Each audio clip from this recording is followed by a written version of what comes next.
Assalamualaikum warahmatullahi wabarakatuh, selamat datang di channel Hikmah Tausiah TV.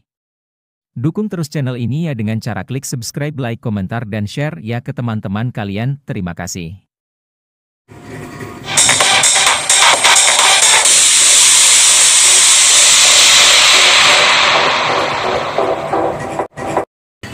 Di pinggiran kota Jakarta, terlihat ada sejumlah anak laki-laki berusia antara 9 dan 10 tahun. Mereka sedang bermain sepak bola.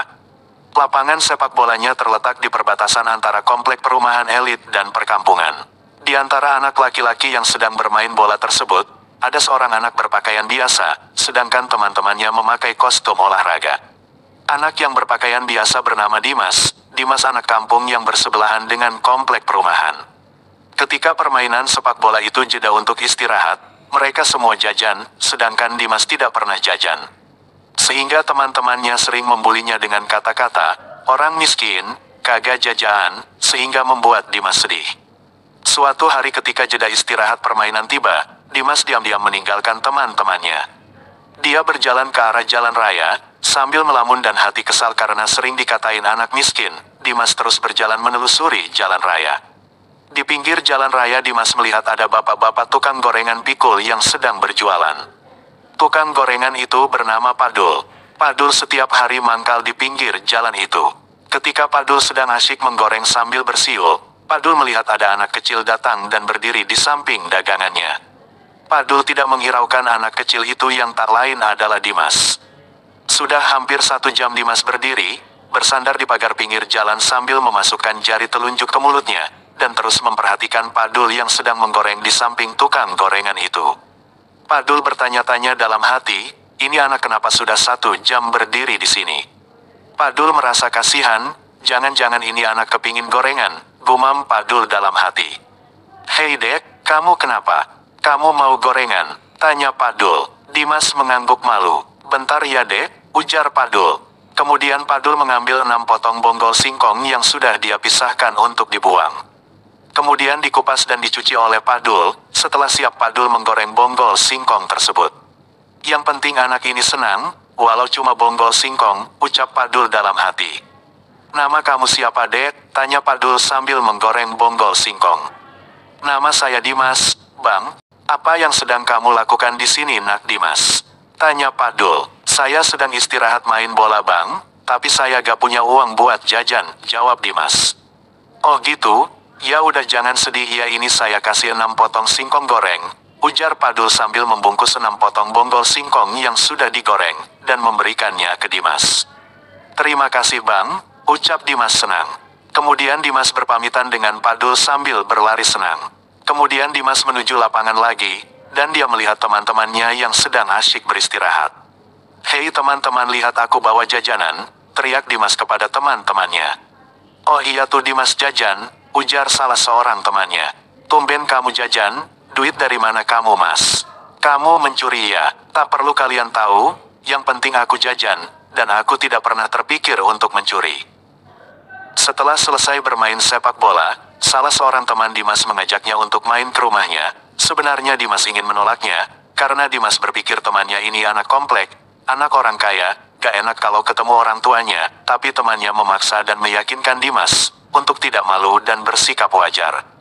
Singkat cerita, 30 tahun kemudian, suatu hari, sebuah mobil Mercy keluaran terbaru, berhenti persis di depan tukang gorengan yang mangkal di pinggir jalan. Tukang gorengan itu tak lain adalah Padul, yang sudah terlihat tampak tua. Selagi menggoreng, Padul sambil memperhatikan mobil Mercy yang berhenti di depannya. Kemudian supir mobil Mercy itu turun membukakan pintu mobil sebelah kiri persis di depan Padul. Ketika pintu mobil Mercy itu terbuka, turunlah seorang laki-laki muda, tampan, tinggi, berbadan tegap, memakai dasi dan jas, sepatunya sangat bagus, hitam mengkilat, rambutnya pun tertata rapi, klimis, memakai minyak rambut. Dalam hati Padul berkata, "Mau apa ini bos? Orang kaya kok turun di sini?" "Permisi pak." "Assalamualaikum," sapa bos itu. "Waalaikumsalam," jawab Padul. "Saya pesan gorengan dong pak, tapi bonggol singkongnya aja ya pak," kata bos tadi.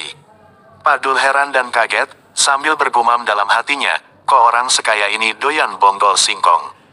"Maaf bos, saya tidak jual bonggol singkong," jawab Padul. Loh kenapa Pak? Timpal orang kaya itu. Bonggol singkong itu saya tidak jual, karena keras, berserat, dan susah untuk dikunyah, terang Padul. Tidak apa-apa Pak, nanti saya bayar berapapun harganya, ujar si bos. Baiklah, kata Padul, sambil terus memperhatikan gerak-gerik orang kaya itu. Anehnya ketika Padul sedang goreng bonggol singkong, orang kaya itu berdiri sambil menyilangkan kakinya dan sambil memasukkan unjung telunjuk di kedua bibirnya. Ini orang stres kali ya, ujar Padul dalam hati. Setelah selesai Padul memberikan bonggol singkong goreng tersebut kepada bos itu. Ini Pak gratis gak usah bayar, ujar Padul.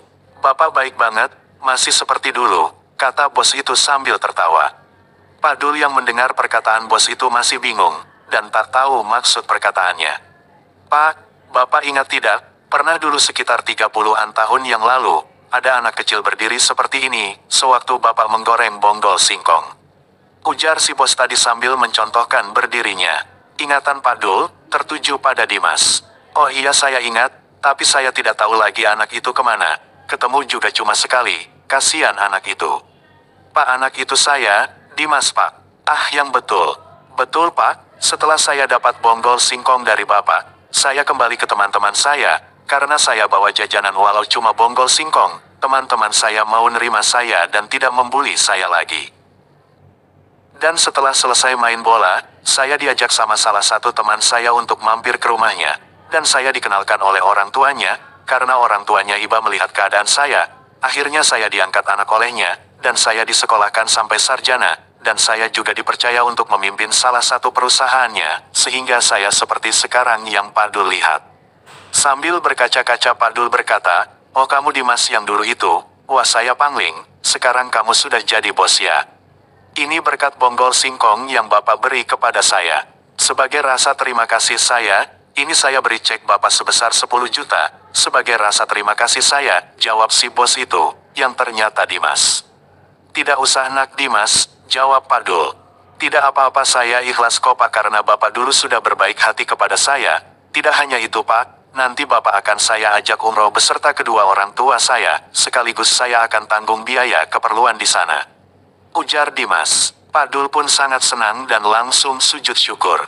Terima kasih nak Dimas, sambil memeluk Dimas si orang kaya, Padul terharu dan bahagia. Dari cerita di atas, kita bisa mengambil pelajaran bahwa, sekecil apapun kebaikan kita, bahkan yang kita anggap sepele, Allah Subhanahu wa Ta'ala akan membalas kebaikan itu dengan berlipat ganda. Selamat berbuat baik. Kalau sudah menonton, jangan lupa like, subscribe, share, dan lonceng notifikasinya.